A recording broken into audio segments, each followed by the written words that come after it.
Tomorrow is a very exciting day. We are delivering a car 3 hours away and then 3 hours back, and then we have another delivery most likely on Friday, again out of state. So tomorrow we are going to Indiana. Then we have another delivery to Chicago, but that's probably happening Friday.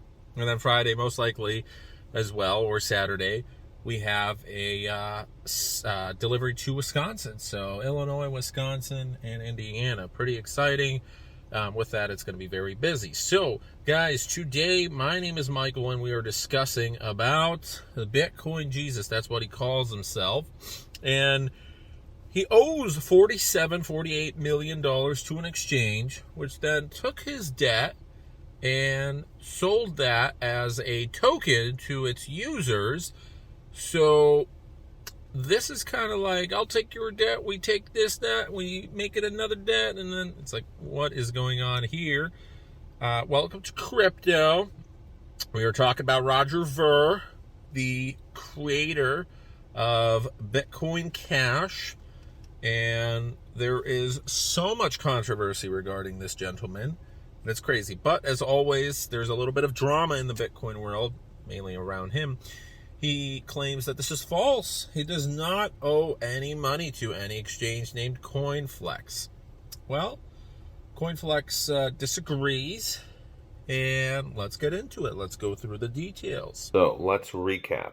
The individual in question is most likely Roger Ver because it was never revealed who the individual who was longing BCH already. That's one point. Mr. Roger Ver has created BCH, Bitcoin Cash. So it's someone that wanted to long BCH, who had immense money, $47 million.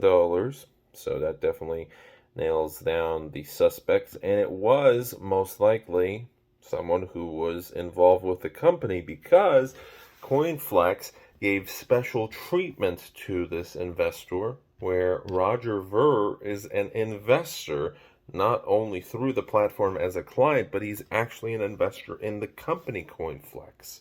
So Bitcoin Jesus is the most likely result of this. And then, even though it wasn't revealed, it is 100% Roger Ver being the wealthy individual, because on Twitter, Mark Lamb, the CEO of COINFLEX, came out and said Roger Ver owes COINFLEX $47 million in USDC. We have a written contract with him obligating him to personally guarantee any negative equity on his COINFLEX account and top up margin regularly.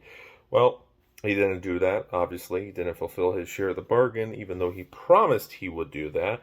So he essentially got liquidated. He has been in default of this agreement, and we have served a notice of default.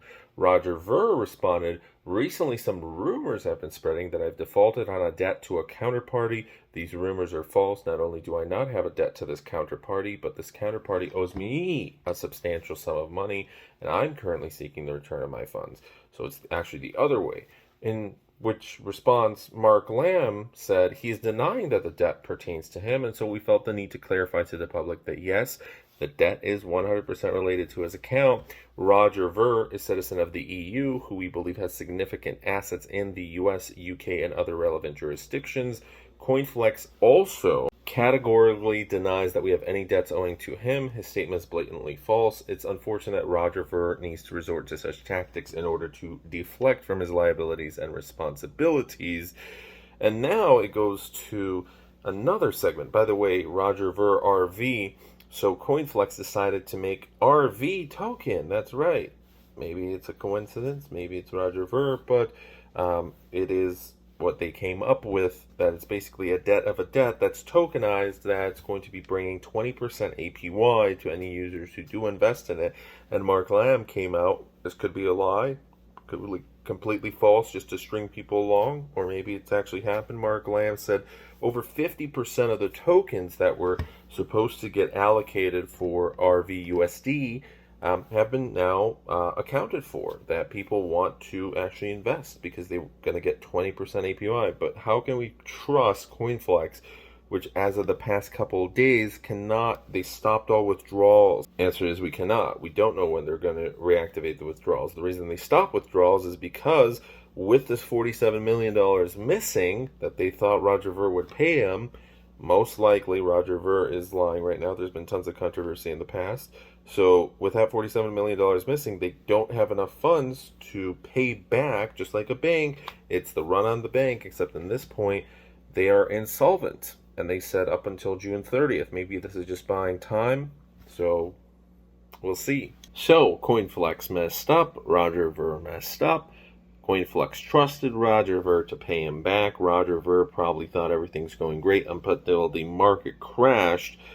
He couldn't guarantee anything anymore. And now they came out with rvUSD. 1 USD for 1 rvUSD, a maximum of 47 million. So usually how a debt for a debt selling works is if a company, for example, a bank, can no longer collect on a debt, they're going to sell it to debt collection companies for maybe 10 cents on the dollar, maybe a little more, maybe a little less, and they get something back. In this case, $47 million, they can't get it back.